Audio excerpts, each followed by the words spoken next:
Hello, everyone.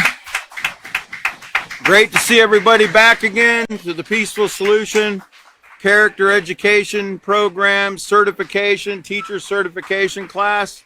If you're standing and still clapping, you can stop clapping and be seated. How's that?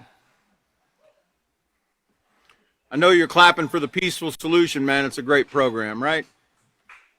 Okay, so tonight we're going to continue off on, let's see, we're on chapter 3, Positive Communication Leads to Healthy Interactions.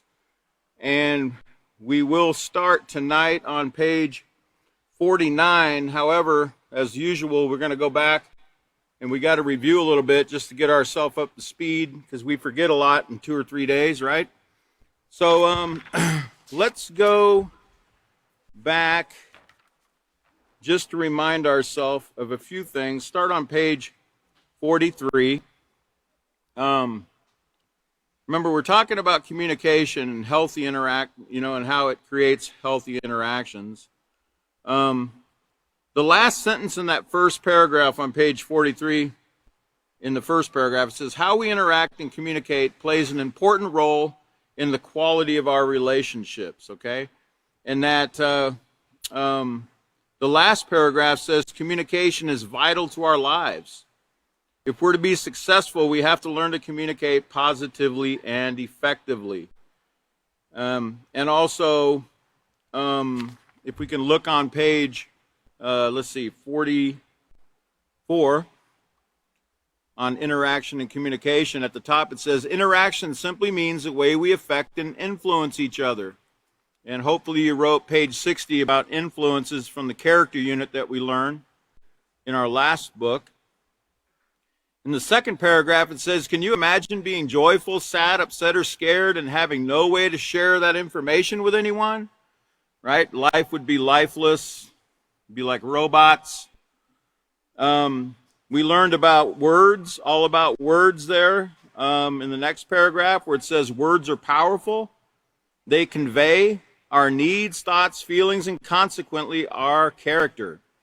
The words you speak can either show care and concern or they can embarrass, threaten, and frighten others. Then we learned there's a couple types of communication. You have verbal and written communication.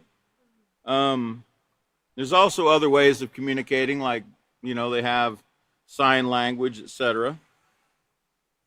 And then we learned in the thought cloud on the bottom of page 44 that the average person learns to speak when they're about 2 years of age, but the words have been influencing us even before we were born. We learn much later on in the Peaceful Solution, in the parenting that, mothers know that babies can hear the mother even when they're in the womb. So the words that the mother is speaking, the baby can hear. And then also when the baby's born, the baby watches the parents when they're talking, and they see the way they move their lips and such. And that's how they learn how to talk. They don't just wake up one day and decide, I'm going to talk. I'm going to say mommy or I'm going to say daddy. They've been watching all along and they're learning. The influence is there from their parents.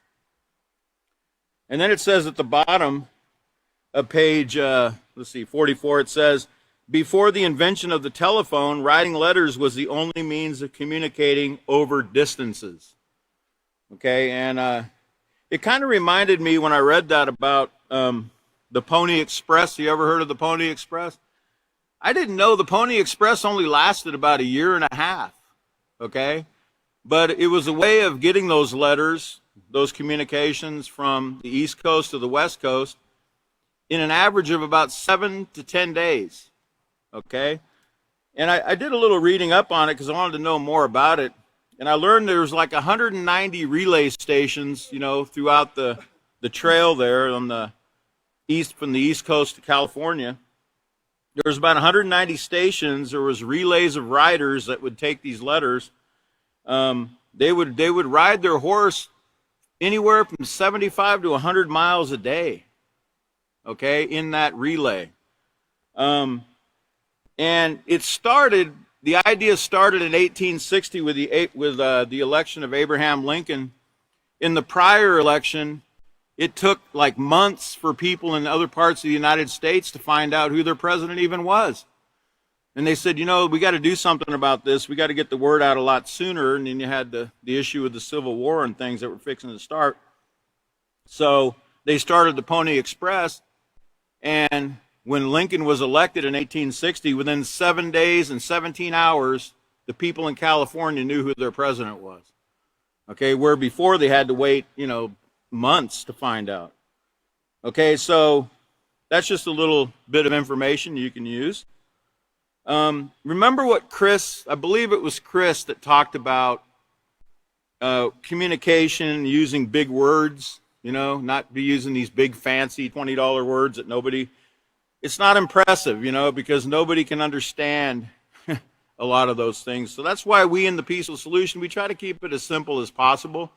And even when there are words that seem that, you know, they're a little bit long or they, you know, we always try to make sure our students will understand them. If we see a word that we might struggle with, we're going to always make sure that we get the definition to explain to others, the students that are listening. Because, you know, we're dealing here in a junior high level. Okay?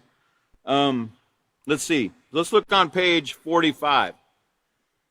And Chris talked about this on page 45 about it. It's how you say it. And it says, did anyone ever tell you they were not angry, but by the way they said it, you knew they were? Did you ever tell someone you were fine, but they could tell that you were not being honest about your feelings? As important as words are, our tone of voice, facial expressions, and body language help to convey our true feelings. And we're going to find out, you know, later on in the next unit, actually. I don't want to get ahead, but, you know, words are very, very little, a very little part of your communication. People are looking more at, you know, they're listening to your tone of voice, they're looking at your facial expressions and your body language more than what you're saying. Okay, and we have to keep that in our mind. Our tone of voice reflects the emotional intent behind our words. I want to show you some facial expressions. If we can put up that first slide, I think it's got some facial expressions. Can everybody see that? Okay. These are some common ones. Okay. That first one at the top, we'll go across the top row first. There's a look of contempt. Okay. And you would get that look if you told, let's say you told this lady here that, let's say you told her that you raised your kids in a barn and you fed them grass their whole life, but you forgot to tell her you were a goat herder. Okay, no one's laughing. I don't know if you got it or not. Right, you raised your kids in a barn and you fed them grass because you were talking about goats, but you forgot to tell her that, and she's like, what? She's ready to call CPS. That's a look of contempt. Okay? The second one is anger, and it gives you a description of how the face would look. You know, the tightly shut lips, flared nostrils, eyes squinting slightly. The third one at the top is a look of fear, where you see the eyes wide open, the eyebrows slightly raised, the corners of the mouth pointing down. This next one, pleading, that's the look you would get when you're getting ready to ground your teenager. Right? And they're like, no! Right? Pleading, the pleading look would be wrinkled forehead, lips slightly open, and their eyes are wet. Then there's baffled anger. You see that look in the very last one on the right there. One eye squinted, jaw put forward, and their brow raised, kind of like, you know, it'd be the look that you would get from your wife if you open the door for everyone else, but you let it slam on her. Right? I'm talking about a wife that's not taught the peaceful solution, okay? Let's get that straight. Okay, look at the bottom, the sarcastic look. That's the mouth half open, eyes slightly squinting. And then there's that look of derision with the lips shut, the eyes squinting. Confused look, eyes open wide, mouth slightly open. And then that last one, you see that look of hatred where all the face muscles are frozen like a mask, okay? And I'm not saying every time someone looks similar to that, but this is basic, okay? This is just basic facial expressions, okay, to help you out. So when you do see them, it's kind of like a signal of, I better back up and retry what I just said, right? And then he talked about body language. If we can show, no, don't go ahead and show that one yet, but Chris talked about, all of us in the Peaceful Solution, the teachers have all gone on many different trips abroad. I haven't gone to every place Chris has gone, but I've gone to a couple places. And I did learn that, not all the gestures that we use, the body language that we use here, would be appropriate. Kind of like, remember you heard about, I think it was Catan, the teacher Catan, where he talked about burping after a meal. It's considered to be rude here in America to burp, but if you don't burp in other countries, like in European countries, they take it as an insult that you didn't like the meal. So it really pays to make sure that you study the nation that you're going to visit. Or if you're going to be the host of a person visiting from another nation, make sure you read up on their culture, because you can learn a lot and you can avoid a lot of offensive things too. Kind of reminds me of that movie years ago that I saw, Crocodile Dundee, where the guy from the Outback comes to America. He's never seen a traffic light in his life, right? And he's just kind of freaking out at all the the modern things, because he's from the Australian Outback, right? Okay, well, so it does pay off to research these things. I'm going to give you some examples since Chris mentioned it. And this is regarding body language around the world. Can I have the next slide? Now, regarding the head, we're talking about different parts of the body. Nodding your head generally means agreement or that you're in approval of something when you nod your head. But Bulgarians and Greeks are known for their unusual manner of saying yes and no. Nodding up and down signifies no. So when they say no in Bulgaria and Greece, they're going to go like this. Just like you would do that when you say yes. Okay, just something to be aware of if you ever meet somebody from that country or you ever visit that country. What about, let's look at eyes. It says, great eye contact is expected in the West.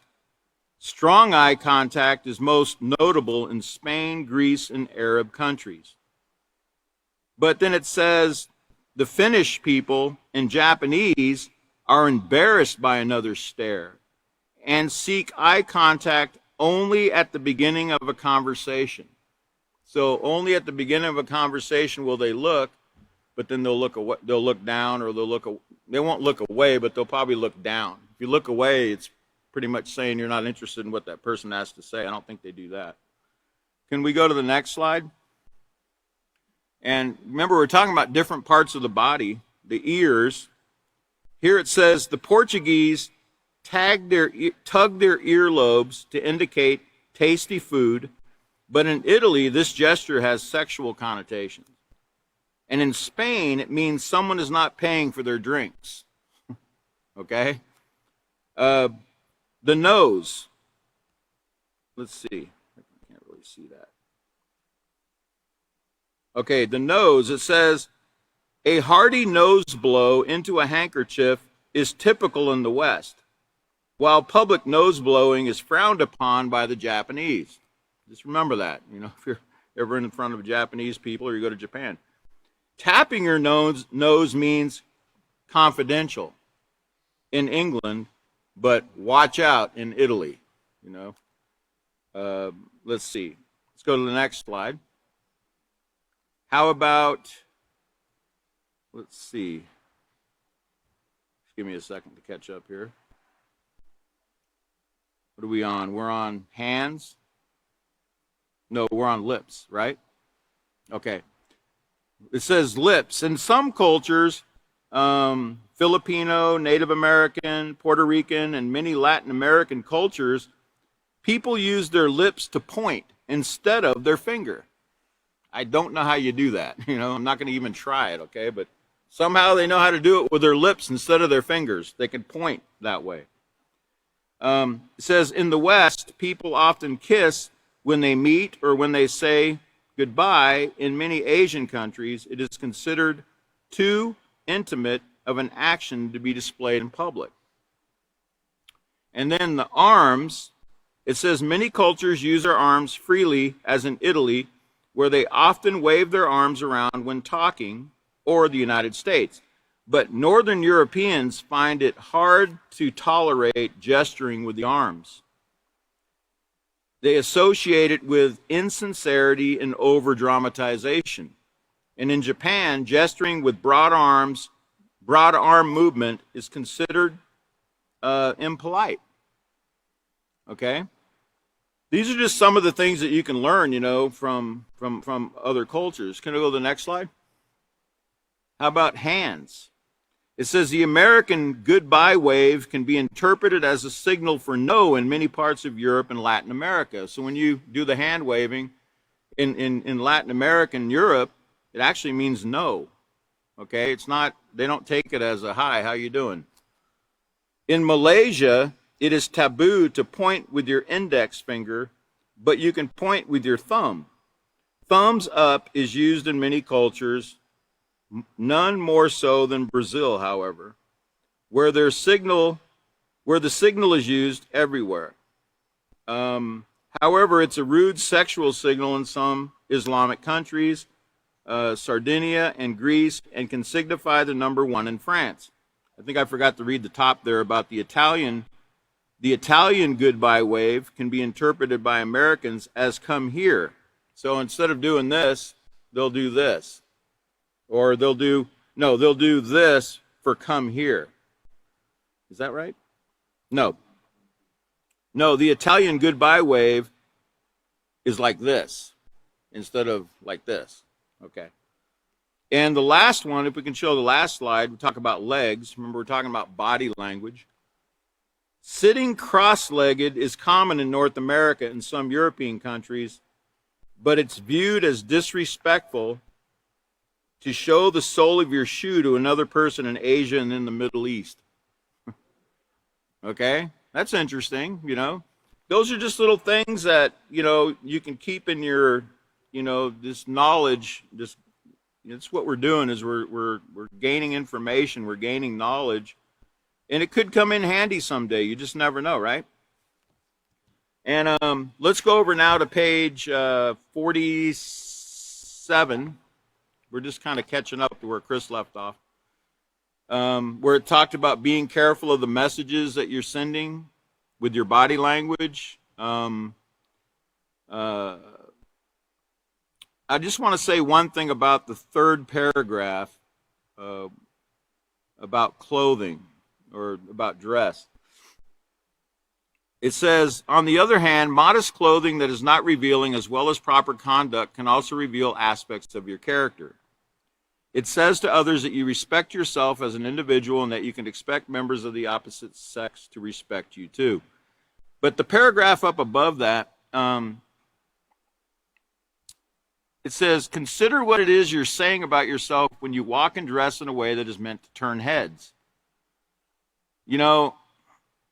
What we need to remember, whether you're a male or a female, because men do the same thing, I kind of equate it with that Saturday Night Fever look, with their shirt unbuttoned halfway down and they're showing off their, chest, or, they're wearing tight shirts showing off their muscles, or they're wearing muscle shirts or whatever, it is. Or women wearing, immodest clothing in the same way. You need to consider that the feelings that you're stirring up in the person that you're trying to get their attention, or that you might even not want their attention, what you're stirring up in them is lust, not admiration or respect. Okay? That's what you need to keep in your mind. You're not stirring up within their mind, man, I really respect that person, or man, I really admire that person, for their moral behavior. No, what you're stirring up in them is lust. Okay? So you're getting the wrong kind of attention. The guys are only going to see an object of pleasure when you dress that way. They're not going to see a modest, um, uh, you know, woman with or girl with positive character. They're just going to look at you as some kind of an object. Okay.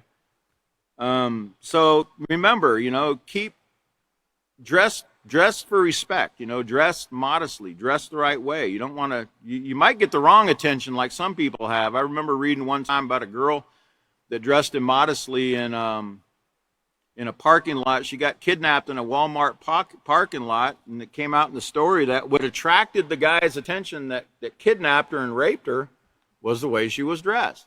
She stood out to everyone else.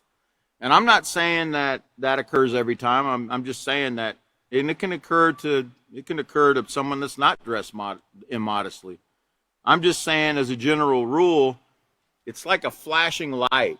Okay, and sometimes, you might be trying to get someone's attention, but someone else's attention is gotten from it, and it could turn out really, really bad. So we need to really be careful. We need to dress respectfully, because remember, dress has everything to do with our character, okay, how we are, how people see us.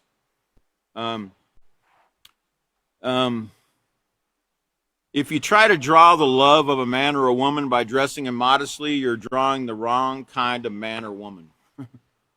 Okay, it's like looking for love in all the wrong places. It's like going to the bar looking for a new love. No, you're not going to find anything new. Okay, so let's look now at page 48. At the top of page 48, Chris talked about listening being a skill that those who are wise will practice, develop, and nurture. And someone who is wise is quicker to listen than to speak. And that word skill, it means talent or ability that comes through training and practice. So would you ever think, when you're a teenager, when you're in 6th grade, 7th grade, that listening is actually a skill? Like learning how to, learning to be an electrician or a plumber or a baker or something like that? Would you actually think that? Listening? Well, I thought I know how to do that. I got 2 ears, right? But listening helps us communicate, believe it or not. It's the biggest part of communication. And it shows that communication is more than just talking. We show our acceptance of others and our willingness to interact positively when we take the time to really listen to what others have to say. Believe it or not, listening is not as simple as it seems. And it says there's 2 things we should never take for granted: the ability to hear and the ability to listen. Now, I want to show you a couple quotes about listening too. There's some people that understand the importance of listening in communication and how it's more important than speaking. Can I have the next slide that I had up? Actually, not that one. Can you go forward? Okay. This man says the most important thing in communication is hearing what is not said. Okay, this is Peter Drucker. I believe he was some kind of a businessman, a consultant. Let's look at the next slide. There's another slide about it. This is Stephen Covey. He's actually quoted in The Peaceful Solution a couple times. He says, most people don't listen with the intent to understand. They listen with the intent to reply. I would say I fit into that category quite frequently. Do you? In other words, you'll listen to what people are saying. You'll see their lips moving and you'll hear the words, but you're already thinking and formulating in your mind how you're going to respond to it, instead of really giving them your full attention. Looking at, not only their lips moving and the words coming out of their mouth, but paying attention to their facial expressions, their body language, their tone of voice. Remember, listening with your ears, your heart, your eyes, right? Having that empathy. Okay, which we're going to learn about tonight. Okay, so let's go to the last. There's another one too. This is from a guy named Diogenes. He said, he's a Greek philosopher. He says, we have 2 ears and 1 tongue, so we would listen more and talk less. Ponder that for a minute. We have 2 ears in one tongue. So we would listen more and talk less. Okay, and we back up to that one slide I skipped because it kind of ties into what Chris was. Remember that word Chris used? He talked about when two words mean the same thing. It's called a contronym. You remember that? He gave the example of the word sanction, where it means a penalty, or it can mean permission to do something. So it can have a negative connotation and a positive connotation. The same word, right? Well, let's look at this. This is a phrase that is a contronym. Okay? Let's see if I can. I'm having a difficult time with my phone for some reason. Let's see if I can find that. Yeah, here it is. Okay, so this is from dictionary, the free dictionary online, and this is the phrase. The phrase is face that would stop a clock. I don't know if you ever heard that before. But it has two very different meanings. It can mean a face that is strikingly or shockingly unattractive, and less commonly it means a face that is strikingly or shockingly attractive. So you might want to think twice before you use this on your wife. So what would you be better said? When I look at you, the wheels of time stand still? Or your face could stop a clock? Which one do you think is going to generate the more positive response? If that person doesn't know what that phrase actually means, she's probably going to think, your wife's probably going to think you're saying she's ugly. And that you're kind of like saying, your face would break a camera, or something, right? So you might, whoever this guy is, anonymous, there's some wisdom there you can use, okay? You might want to consider what you say, because it's not always what you say, but how you say it, right? Okay. So let's turn now and let's go ahead and go on with where we left off on page 49, where Chris left off. But let's go back. We got to read the instruction here on LP3D. It says, instruction number 4, it says, explain to students that listening is also an important part of how we communicate with others. Effective listening not only conveys acceptance, but also reduces the possibility for misunderstandings and miscommunication.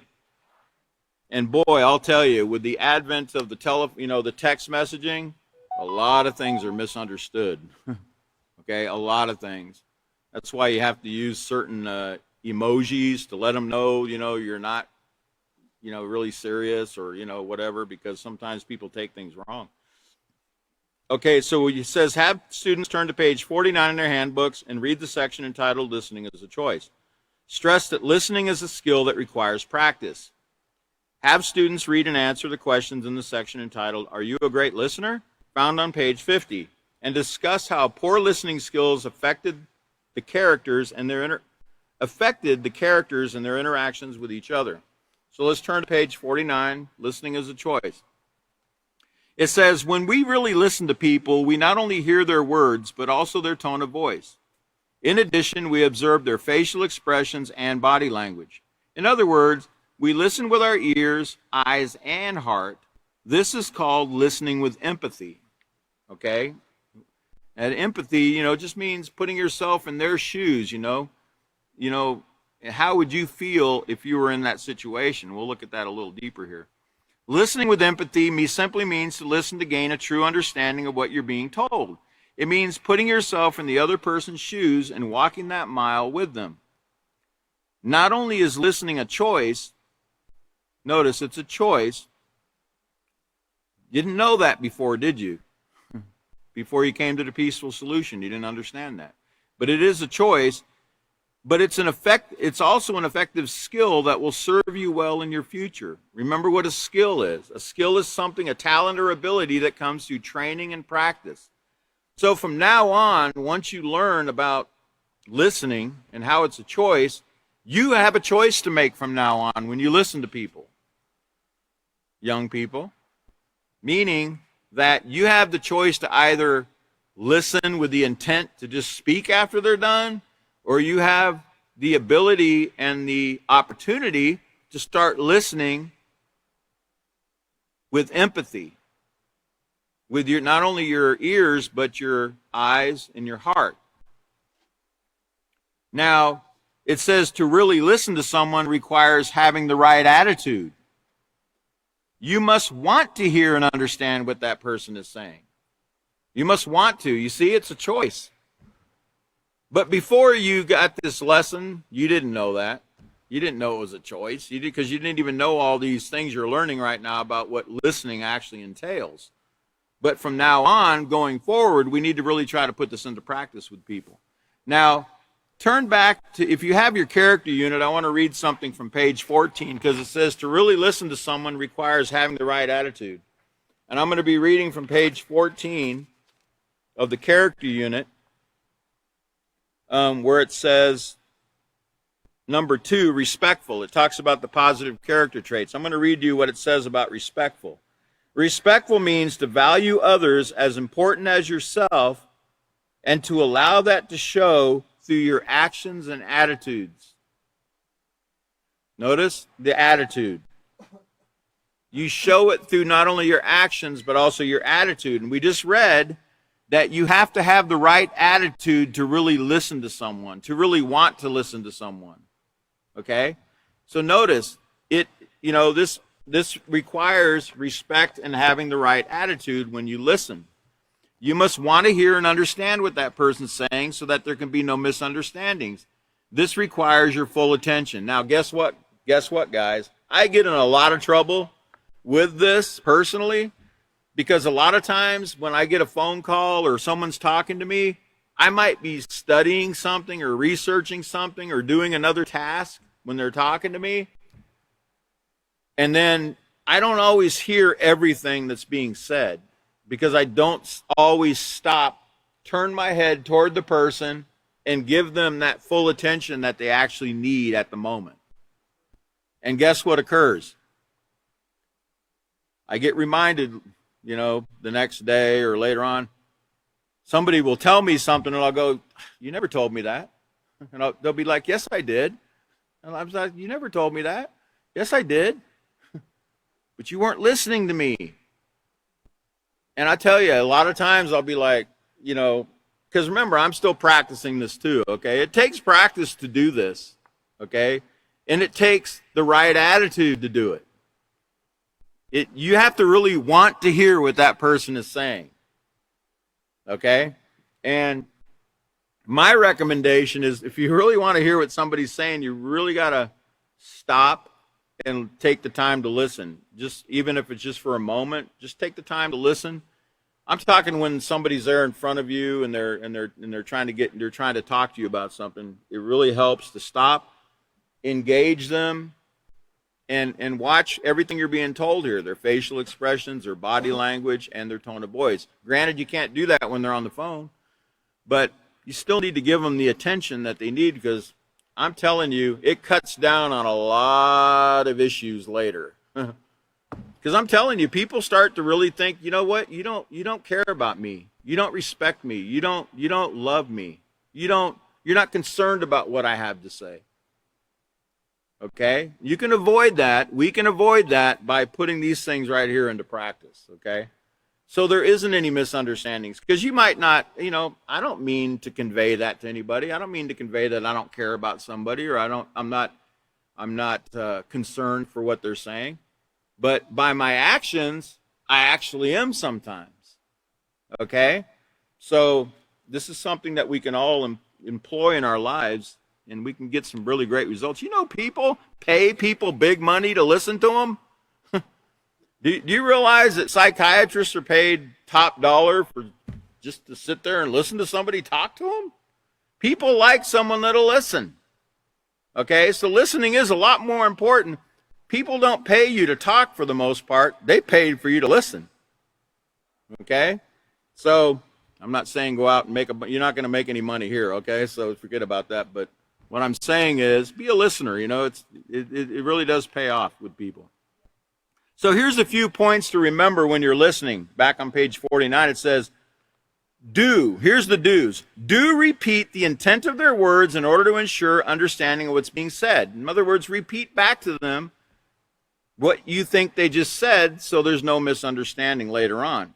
For example, your friend might say, "My sister makes me mad because she always ignores me when her friends are around." To show that you're listening and that you want to hear what she is saying, you might respond with, "It sounds as if you feel left out when your sister treats you that way." This type of response is called a reflective response because it reflects what the other person is feeling. In other words, you're like a mirror to them and you're reflecting back to them what you think they're actually saying because you're listening to their words, you're looking at their facial expressions, you're observing their body language, you're listening to their tone of voice, and you're getting the whole picture. And you're putting yourself in their shoes and thinking, now how would I feel if I was in her position? Well, you'd probably feel, left out. So that's what you need to tell her. Reflect back to her what you think she just said. It sounds as if you feel like you're left out when your sister treats you that way. And you know what that person's going to actually think because you took the time to do that? She's not going to know that you know all this. But she's going to think, that person actually understood what I just said. They care about what I just said. Yeah, that's exactly how I feel. And then they're probably going to tell you some more. On the other hand, if they tell you this, and you're sitting there and you're watching TV and you're like, not right now. Hey, you're quit your belly aching. They're going to think, man, this person don't even care about me. Right? So remember, reflect back. Do repeat the intent of their words. Number 2, do encourage them to speak by using encouraging phrases such as, "Really? Did you have fun? Wow." Right? Instead of your child comes home, with straight B's on their report card, and you tell them, "Well, that's nice. I got straight A's when I was your age." That's not very encouraging, is it? You should tell them, "Wow, that's great. Let's see if we can get A minuses next time." But you don't put them down. So number 3, do listen with appropriate body language. Lean forward and have a relaxed posture. Don't stand with your hands on your waist or with your arms crossed. This gives the impression that you don't want to hear what's being said. Now, granted, sometimes I cross my arms because I'm cold, okay? So I'm not, if I ever do that to you, it's not because I'm not interested or I'm, bored by what you're saying or I'm angry about what you're saying. It's usually because I'm cold, okay? So this is not every time, but for the most part, this is what occurs when people, they're not interested in what you have to say. They'll sit there like, looking at the clock, etc. It says, number 4 says, do maintain appropriate eye contact. This doesn't mean staring at someone to make them feel uncomfortable. I call that giving them that Charlie Manson stare, you don't do that. Just make no offense to Charlie Manson, I'm just saying this picture looked like that a lot. But what I'm saying is you need to just look at the person, make that initial eye contact, and, don't be looking around or whatever, because that just shows them that you're not interested in what they have to say. So don't stare at them to make them feel uncomfortable. Having some eye contact conveys that you're interested. Okay? Now, here's some don'ts in the listening. Don't interrupt what someone's saying just to give your opinion. Okay? Again, it goes back to that respect. When we interrupt somebody when they're talking, and I'm guilty of that too sometimes, okay? We're all guilty of it at times. Don't interrupt them because what it's telling them is, I don't care about what you have to say. It's showing that person disrespect. And I know we see it a lot. We see it a lot in the media, especially on the news. Some news host will have somebody on their program, and they'll invite them on to talk about a certain subject, and they'll ask them a question, and they'll start giving their opinion, their answer, and the host will cut them off because they don't like what they said, or, they'll start arguing with them. It's like, wait a minute, you invited me on to tell you, to give my, 50 cents about this subject. Let me finish. At least let me finish. And you see this all the time, people bickering back and forth on these talk shows or these news programs, and just total disrespect is shown. So our young people, when they see this, you have to understand they have no clue what proper communication should look like for the most part. Now, there are some hosts that are very polite, very courteous, and very respectful to their guests, but for the most part, you don't see that. People want to give their opinion. They're not interested in your opinion. But don't interrupt when someone is saying just to give your opinion. Let them finish speaking. And number 6 says, don't change the subject in the middle of their talk with you unless the conversation is inappropriate. This shows that you have no interest in what is being said, and it's also rude. It takes patience to listen to other people. Remember, patience. It's a character trait that we learned in page back in the I don't remember exactly what page it was on. Yeah, it's on page 14 in the character unit. Patient means demonstrating self-control, in your conversation. That's part of self-control. It's remaining calm. Even if you want to say something, hold your tongue. Let the other person speak. Show them that respect. That's being patient, demonstrating that self-control and remaining calm. Okay? Hard to do sometimes, but remember, if you're actually have the right attitude about listening to that person, you're going to be looking at them, you're going to be watching their body language, their facial expressions, you're going to be listening to their tone of voice, their words. You're going to be giving them that level of respect. That's the right attitude. And then you're going to let them finish, and then you're going to go ahead and do your part. Okay, so let's turn over now to page 50. And let's do a little quiz here and see if we're great listeners, okay? It says, read the following scenarios and answer the questions to see if you're a great listener. So A, Hector and Corey are on the same baseball team. One of the requirements to stay on the team is to maintain a B+ average in all their subjects. Hector was having trouble in one of his classes. He was really concerned about getting kicked off the team. After baseball practice, Hector told Corey, I hope I pass this test. I really want to play in the next week's game. Corey replied, Billy's your replacement, and he can play really well, so even if you fail the test, it'll be okay. Now that might seem a little bit humorous to us, but how do you think this guy felt? Do you think Corey was listening here? Using all the skills that I just told you about? Absolutely no. How do you think Hector felt? Well, he probably felt very concerned about passing that test and staying on the team. And Corey's answer could really hurt him, right?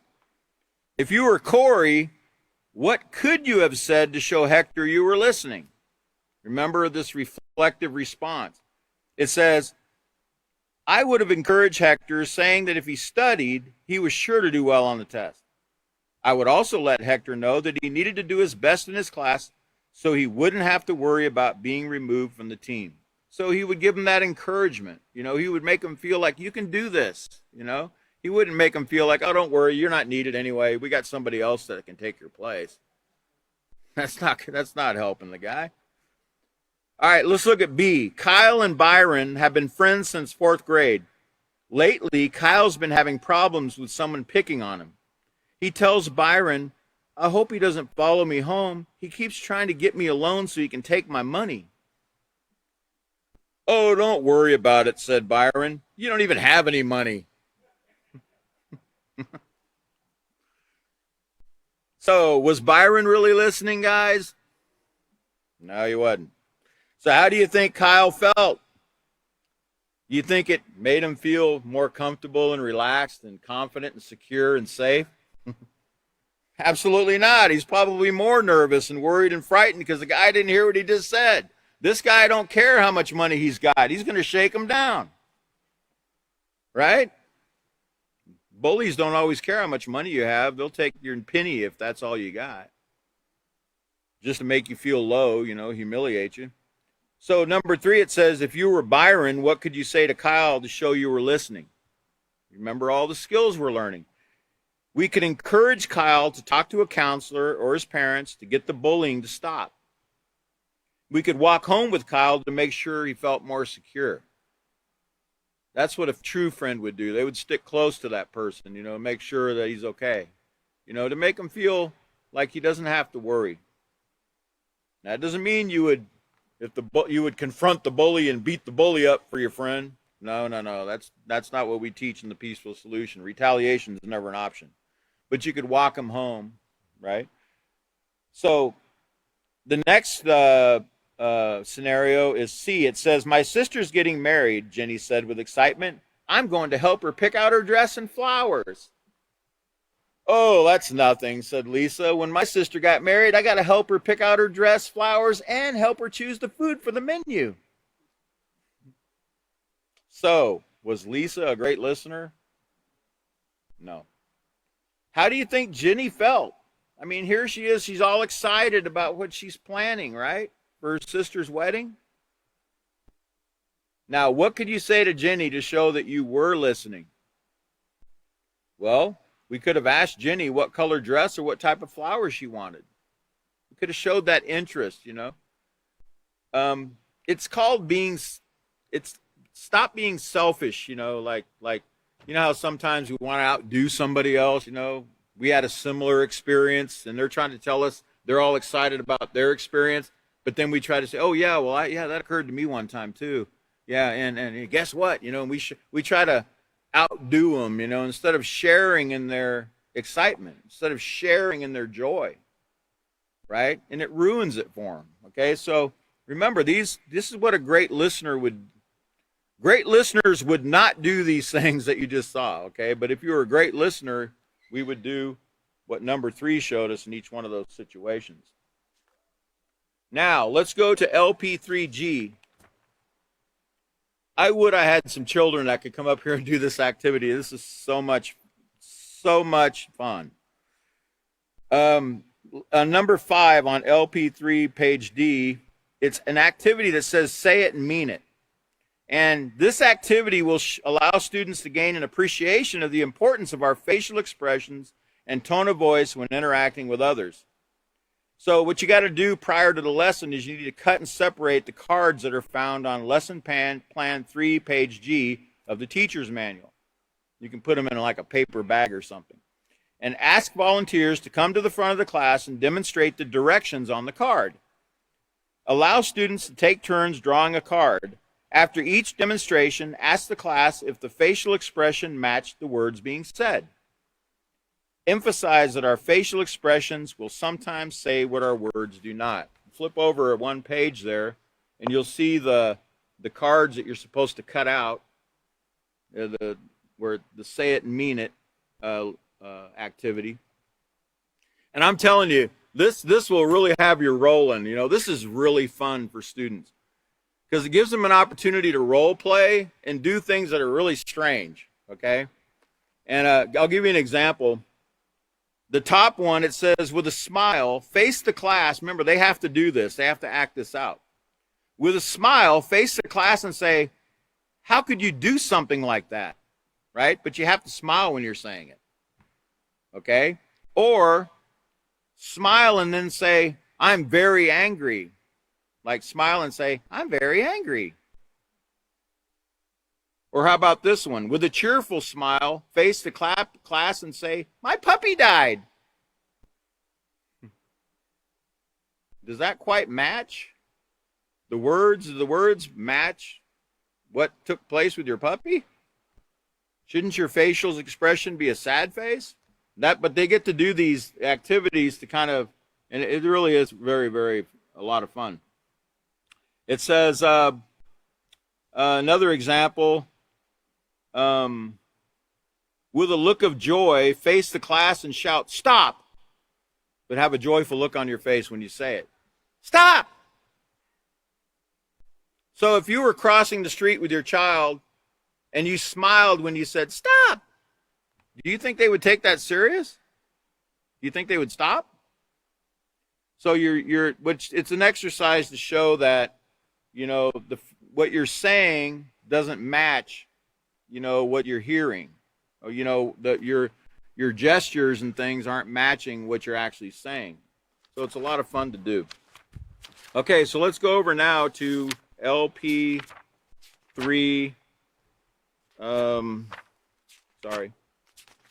LP3D, and look at number 6.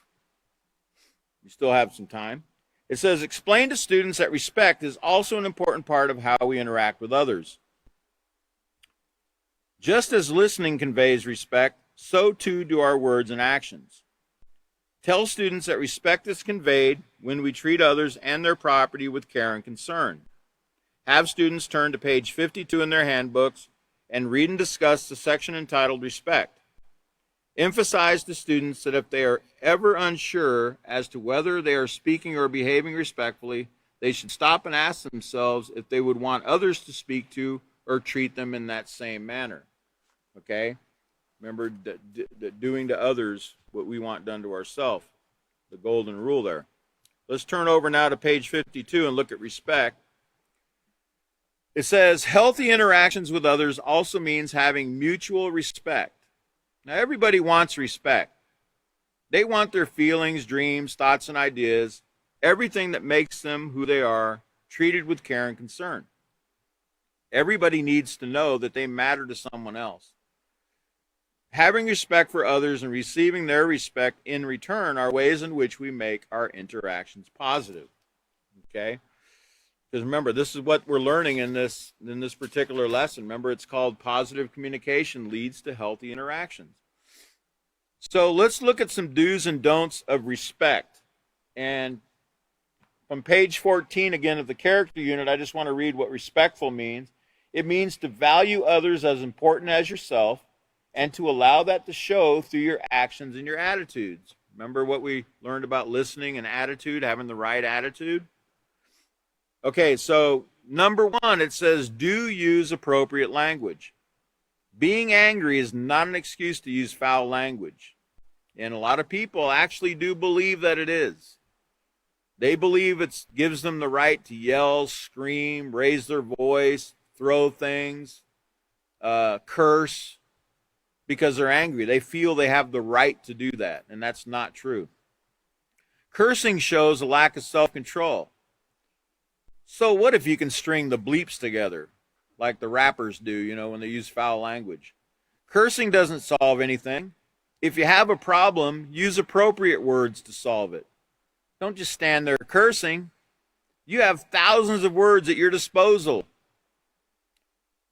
Having a great vocabulary will give you more words to convey your feelings. Okay?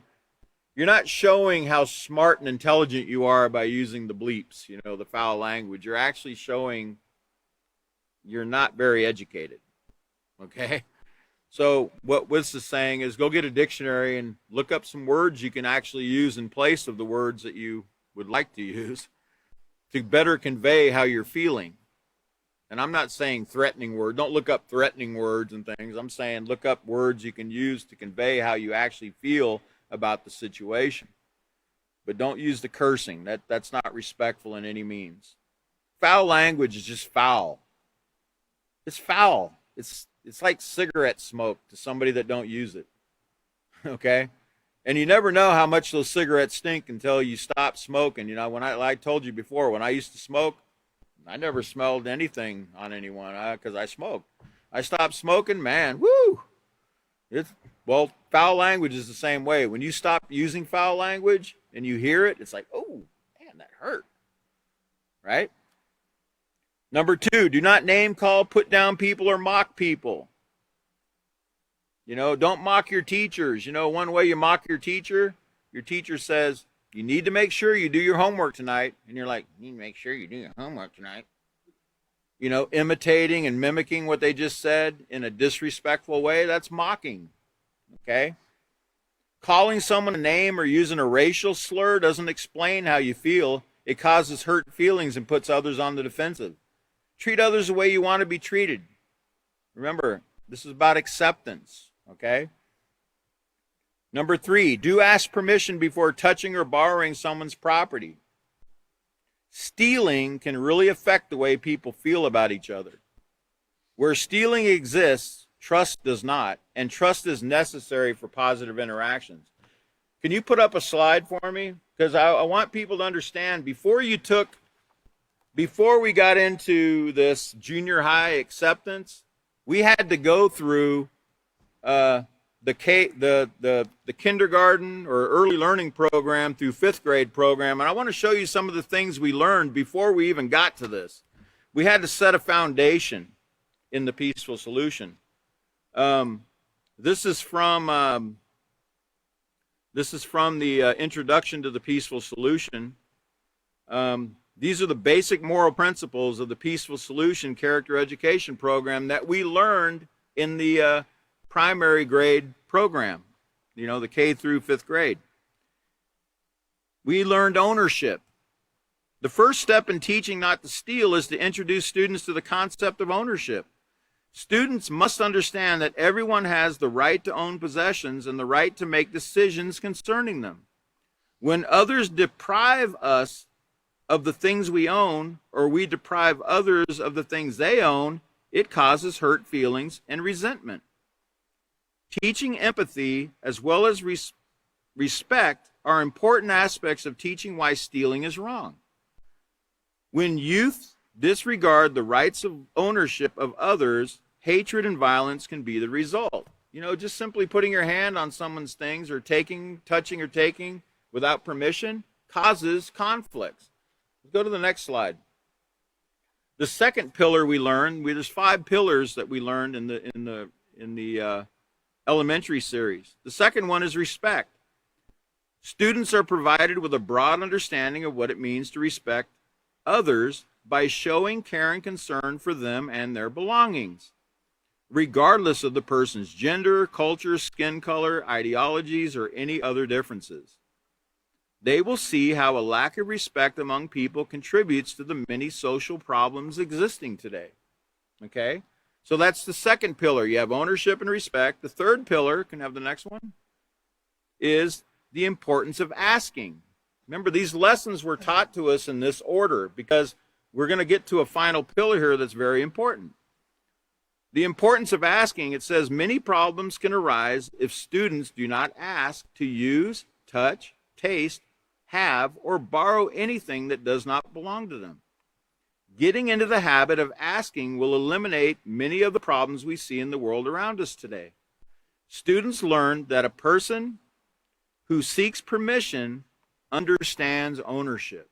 A person that seeks that permission, to use something, or permission to go outside and play, or permission to do anything, understands ownership.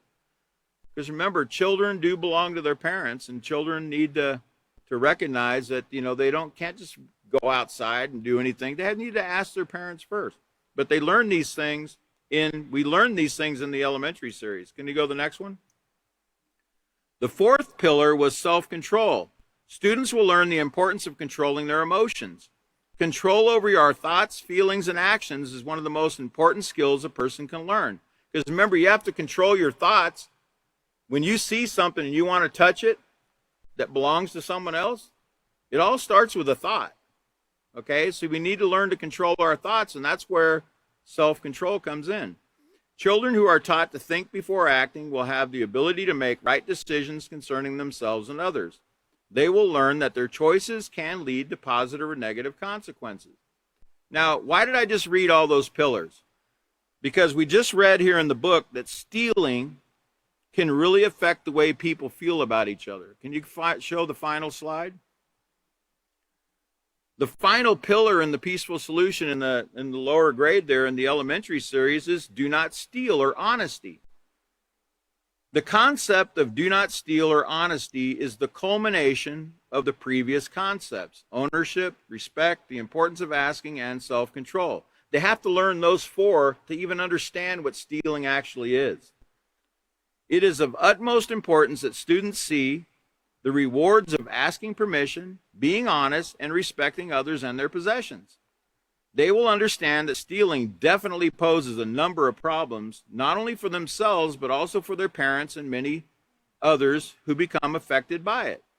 On the other hand, if they choose never to steal, then their lives will be much more peaceful and pleasant. Okay, these were the things we learned. And there was a lot of lessons given to us in the lower grades leading up to this, the character unit in the junior high, and then now we're in the acceptance, right? We learned all these pillars first, and we should understand that, not stealing. A lot of people didn't get these pillars, but they're going to get them in bits and pieces in the character unit of the junior high and in this acceptance unit, okay? So, but those things we need to really keep in mind about asking permission before touching or borrowing someone's property, because it can really affect our relationships and interactions with other people. Where stealing exists, trust does not, and trust is necessary for positive interactions. That's where I'm going to have to stop tonight, but we'll pick up our next class, by the way, is 8/22/21, 8/22/21 Sunday night at 5:30 Central Standard Time. So please, make a point to get here. And I thank you very much for your attention this evening. And again, we'll pick up on page 52 on number 4 the next time, okay? Thank you very much for coming. And have a great evening.